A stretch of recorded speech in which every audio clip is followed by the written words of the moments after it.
get into the subject.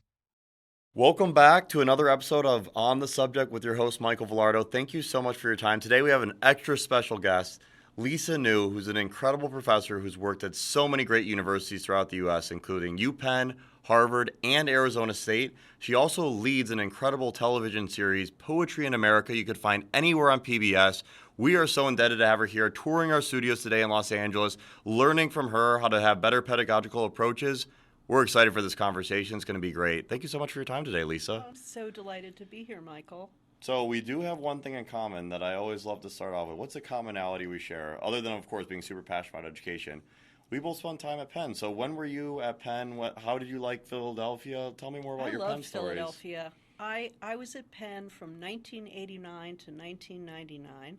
And we missed each other barely. Yeah, I was an assistant professor and rose up through the ranks to full professor at Penn, and I loved the place. I was in the English department. I taught courses in American literature and American poetry, and I taught some Jewish American literature, and it's where my career really started.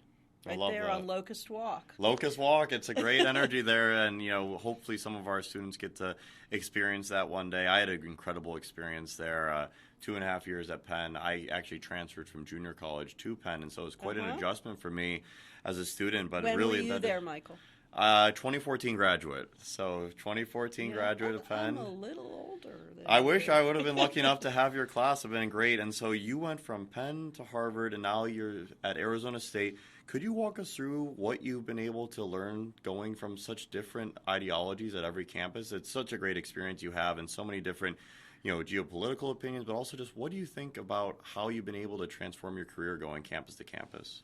That I'm going to start with another institution that I think really influenced me for my whole career. My very first teaching job was at Queens College.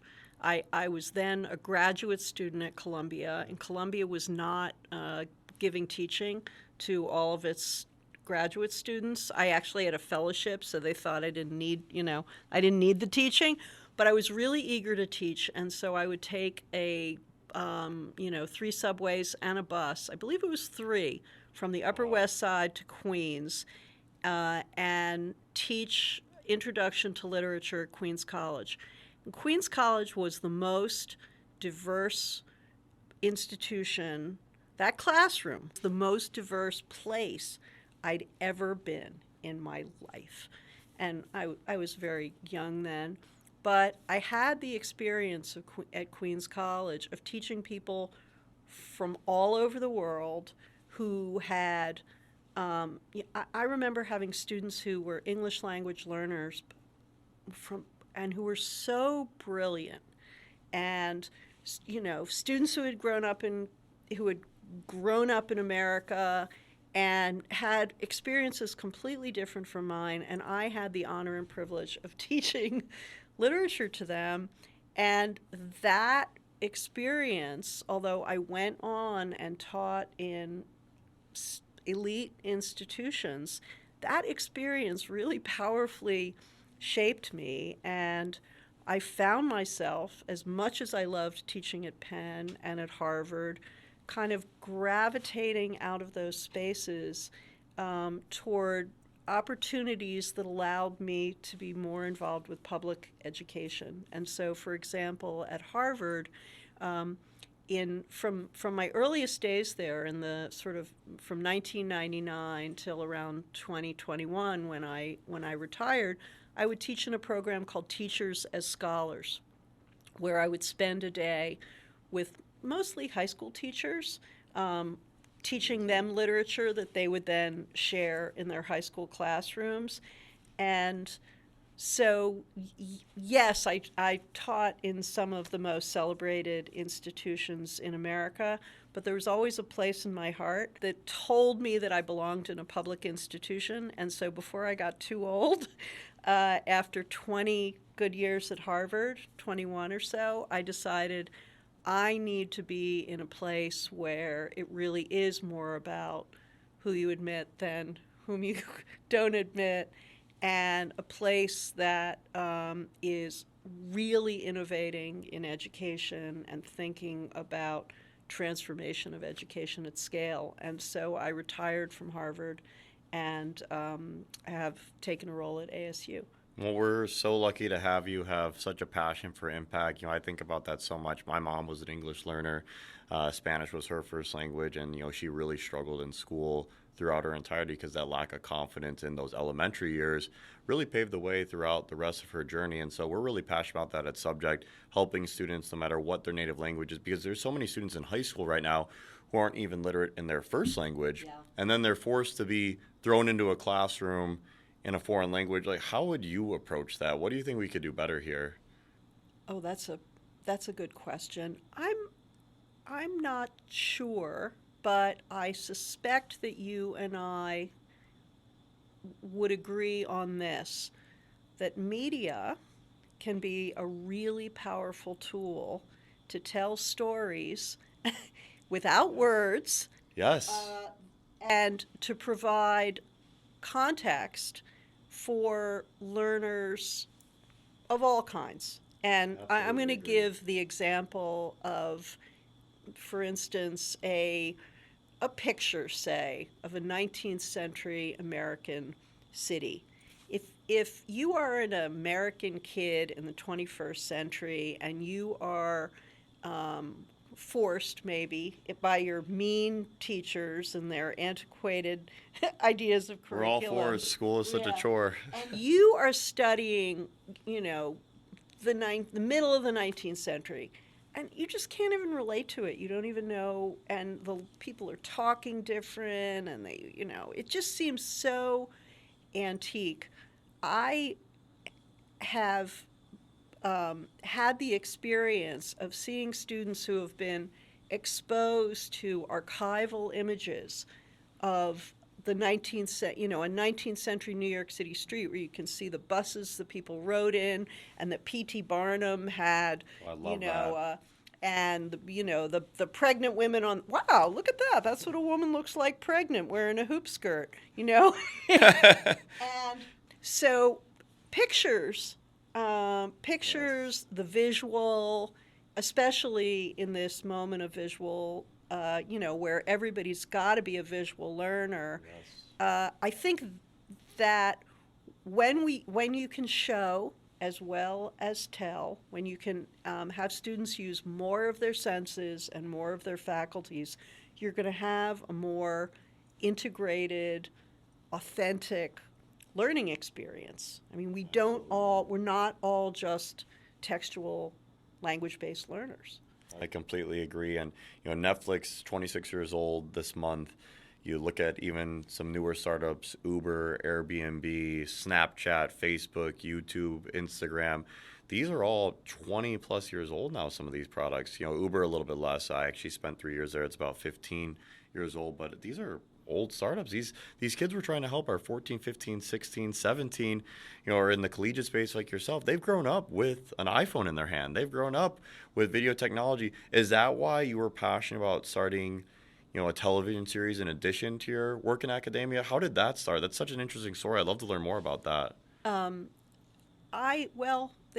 There's an origin story there, and it begins with a student. In some ways, I had an aha moment when a student said to me, as I wheeled my goofy little suitcase full of props and visual aids. Often I would fill the suitcase with 19th century magazines because I wanted kids to see what Walt Whitman's world looked like, or what Emily Dickinson, what was expected of women. And I would wheel the suitcase in, and sometimes I'd bring whale sounds if we were doing Moby Dick. Oh, that's awesome. You're and so a great teacher. I was working with a lot of audiovisual material, and a student said, Professor New, your class is a little like the Magic School Bus. And I was so flattered. That's a great compliment. I was really flattered. And very shortly after that, Harvard, where I was then a professor, began to make online courses. They forged this partnership with MIT, Harvard X and MIT, and they were actually looking for humanists to come in and make some online courses in the humanities. And many humanists thought, I don't want to do this. This is, going to sell out our discipline, or, we don't want to be replaced by, media instructors, humanities. It's about small group instruction, all of that. So while that argument was going on, I thought, gosh, it would be really great to have a video team. Yes. And I don't know. I think it might save me wheeling in my little suitcase all the time. And so and it was fairly unsupervised, I have to say, in the beginning. They just gave me a video team. And so I started to take that team on the road. And I remember one of the very first things we did, I'm a big Walt Whitman fan. I said, we've got to go and film in Brooklyn.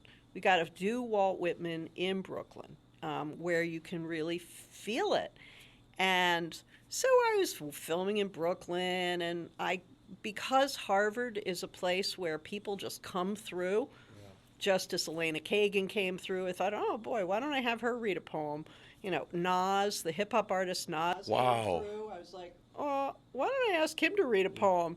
Bunch of people started, and what I began, and I was sort of feeling my way toward a kind of educational content that was really learning a lot from documentary television. Yes. My love of archival materials, all that stuff I'd been wheeling around in the suitcase, made the jump to documentary pretty easy and natural. But I was also interested in bringing the things that really work in a liberal arts classroom or in a great high school classroom, like that moment when a discussion really catches fire, when everybody's sort of learning from each other, and I wanted to bring in experts in subjects who were not necessarily the teacher, but could teach.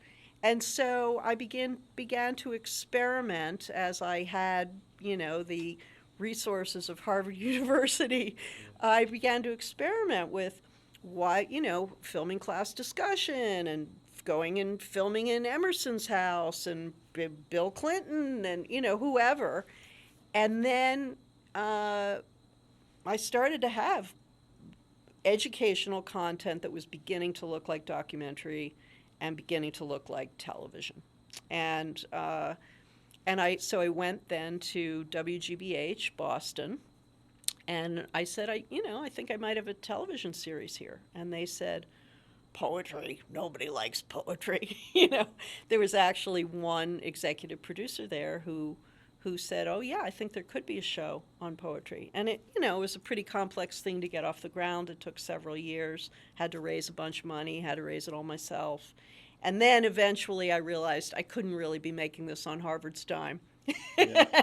And I would have to have my own production company and begin to make television content and educational content coming out of that production company, that I would then have educational institutions, both institutions of higher learning and even companies, distribute. And I'm going to wrap this up by saying the television series and the educational content that I create are always cross-fertilizing each other. Yes. And we're able to make broadcast quality media that ends up in classrooms.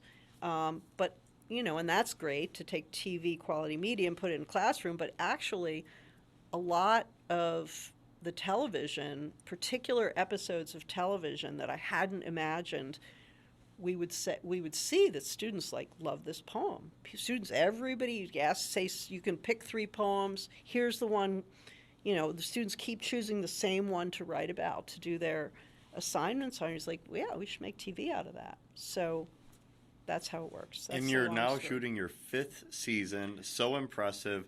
But I love the description you just had. I always talk about the flow state of mind. At my senior year at Penn, for my thesis, we had to read that book, Flow, The Optimal Psychology. I love that book. It's an incredible book. That guy has It's a hard most to pronounce. unpronounceable That's why name. I didn't go there, because I didn't want to take the risk of mispronouncing I have it. Thank no you for idea making me how feel to better pronounce about that guy's name. Very difficult, but highly recommend the book. Great Shout book. out Flow. I always say, you want to be in a flow state of mind. How can we get people on their daily basis with their work, one with friends? You want to be in a flow state of mind. And our hypothesis is, more often than not, students, adults, people in general will find themselves in a flow state of mind watching a documentary versus being in a classroom. Doesn't mean that we can't make the classroom more engaging. That's our whole goal here, is how can we make it feel like you are watching your favorite Netflix documentary? How many of your favorite Netflix documentaries are you really binging the content? And then you talk to your family and friends about it. Oh, did you notice this piece of it? It becomes an educational discussion. It's very cohesive, a lot of community oriented around it. Yeah. Super powerful. And so I love that you have a passion for television, documentary style focus, as well as bringing it back to the classroom. We're really focused on bringing that short form engaging content to the classroom. And I love that you also were able to say, from a very non-defensive point of view, is, okay, how are we threatening jobs with a videography? That's not it at all. The best thing you could do for a student is one-on-one time. Absolutely agree. One-on-one time, small groups, best thing you can do for a student. Video allows for you to have more time to do that. If the video can engage the majority of the course or the group of students, then you have time for that one-on-one experience with the student, which is the most There's a unbelievable. lot to talk about, right? Yes. If a classroom teacher can have the confidence that her students, his students, their students, have already been exposed to what would have been presented in a lecture. With they're yawning, they're thinking about their breakup. Yeah. Yes. It's emotional time being a It's teenager. It's yeah, a very tough. emotional time.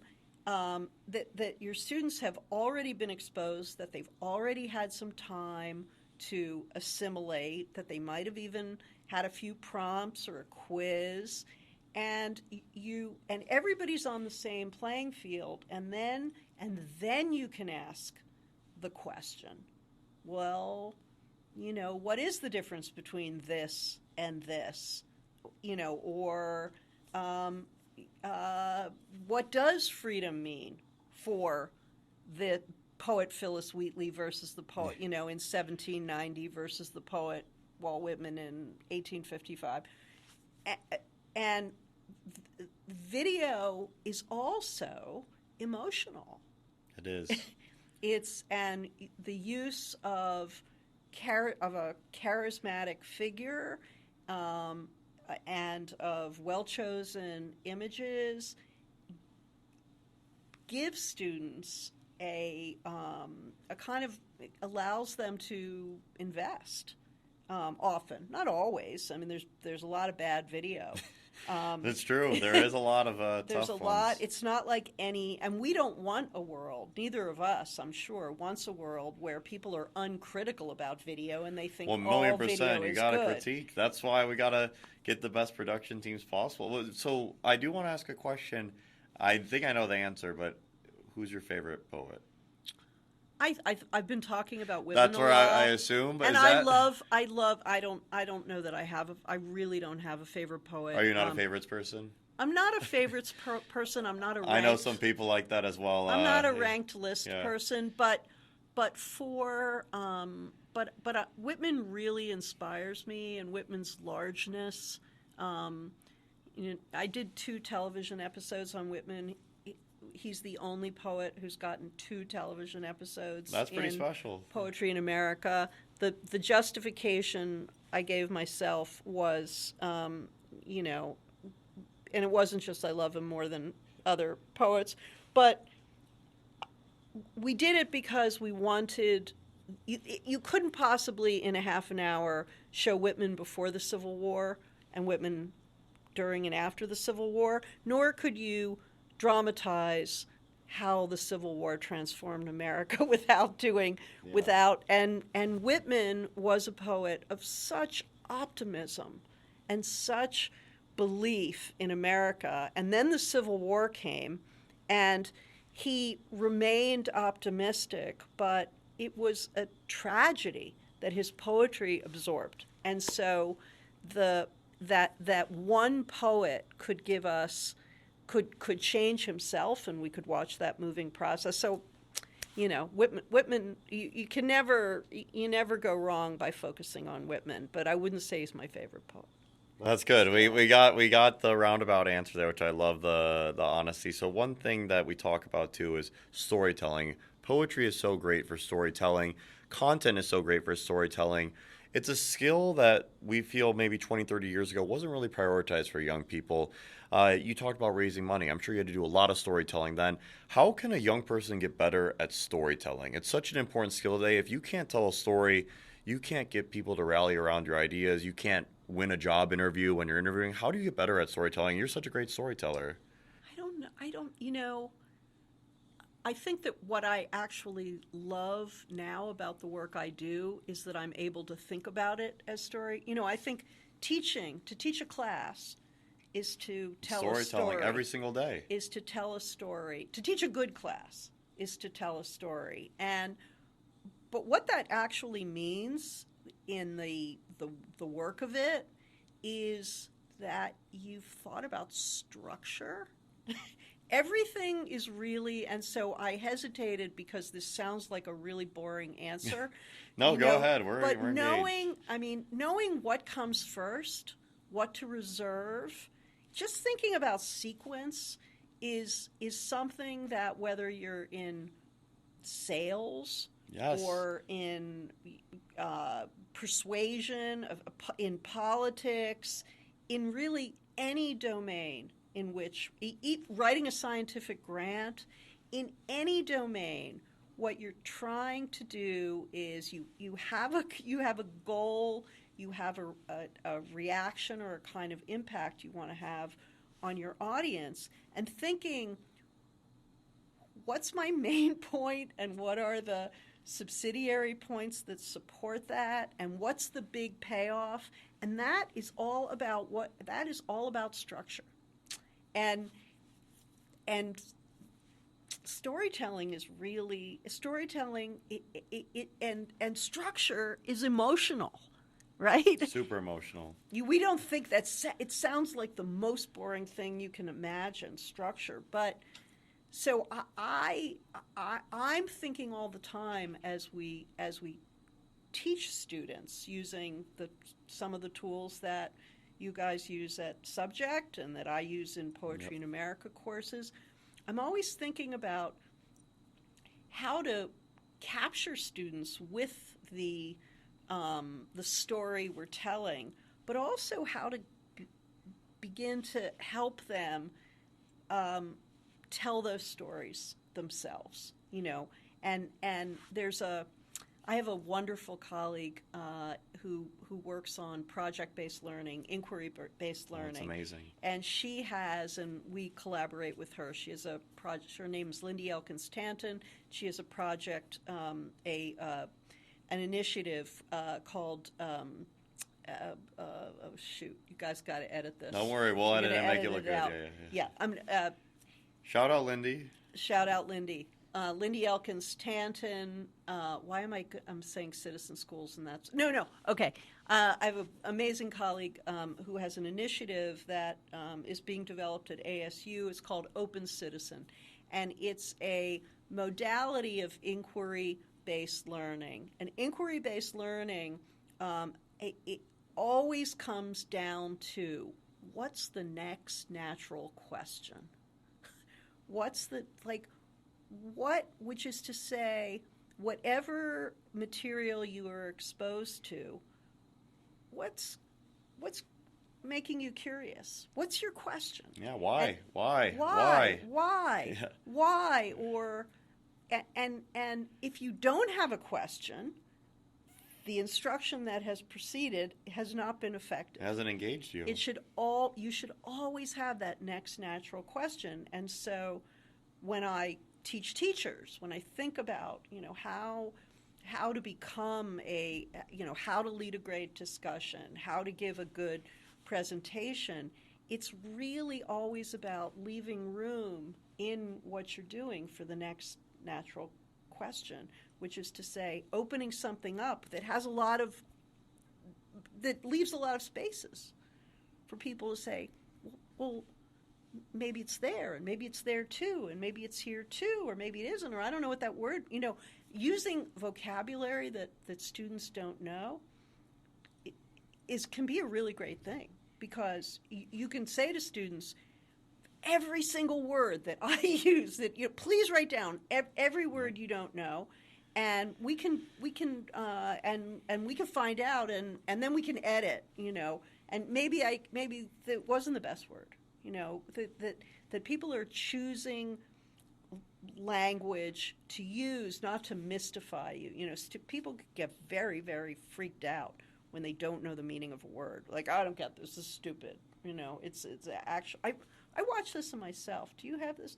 I notice in myself the moments when I get kind of allergic to tasks, and it's I definitely notice this. I'm very conscientious, and I'm like, why do I not want to do this? Why do I not want to do this? Why do I not want to do this? And doesn't put you in the flow state. Well, it's often because there's a piece of information. There's something in the delivery. There's something I just need to know. Like, I don't actually know what this word means, and so I don't want to do it because I just don't know what it means. And helping students understand that not knowing what something means doesn't necessarily lead to allergic rejection.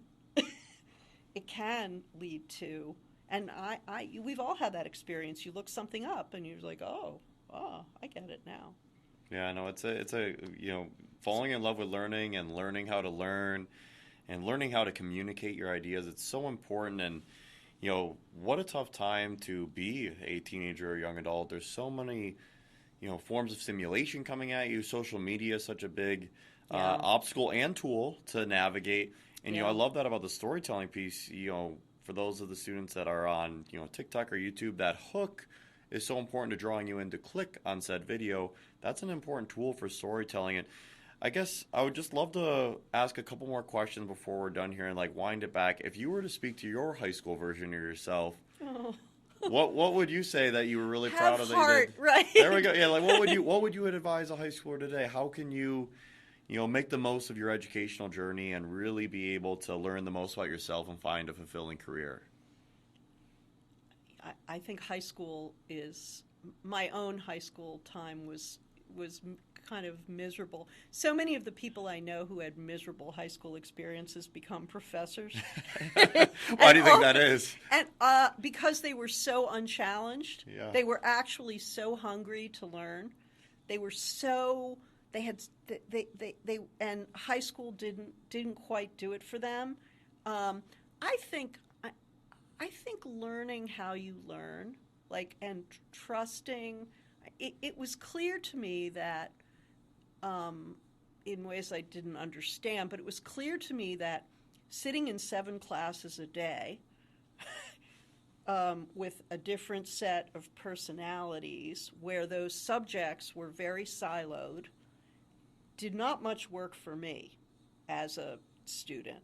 And and when I got to college, I was so delighted to discover that, and this holds true for me to this day, that I love doing solitary immersive work in the morning by myself, and then exposing myself later in the day to inputs.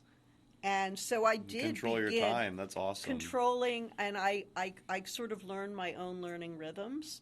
And I think learning, if all you learn in high school is 7 hours a day of continuous receptivity, is not going to work for me. It's really That's hard. useful. Yeah. I mean that modality seems to me quite a mistake. It's tough. And it's a bit of really an tough. argument for the kind of work you're doing, Michael, in subject. Thank you. We appreciate it. We really want students to fall in love with learning. That's our whole goal. And, we think that forcing anyone to do anything is a recipe for not being as engaged and exciting. And so if we could play a small part and people electing to do something, to have self-discovery, to want to do something. You know, wanting and dreaming is such a powerful emotion. Absolutely. And so we absolutely love that. But before we go, we do again want to shout out and push Poetry in America. This show is incredible. It's going on its 5th season. Where can we check it out? When does it debut? We are about to air it's airing all over the country in just about every city and every market, and streaming on Amazon and on Spot, you can find Poetry in America everywhere. Tonight, and this week in many markets is our episode called July in Washington, which is, I'm going to call out here, because this episode on a poem written by Robert Lowell is both about it was written in 1964, but it could have been written today. It is both about the promise and idealism that Washington represents, and about the corruption, disappointment, and chicanery that are also in Washington. It's both an optimistic poem and a really clear-eyed one. That episode includes journalist Andrea Mitchell, Obama's staff member David Axelrod, now CNN commentator, bunch of journalists. Star-studded episode. And it's a really timely episode of Poetry in America, and the series is built on the premise that poems, will take you places that you didn't imagine. And this season and the others that we've been able to make and offer to the public, I think for people who don't think they like poetry, it's an opportunity to test that.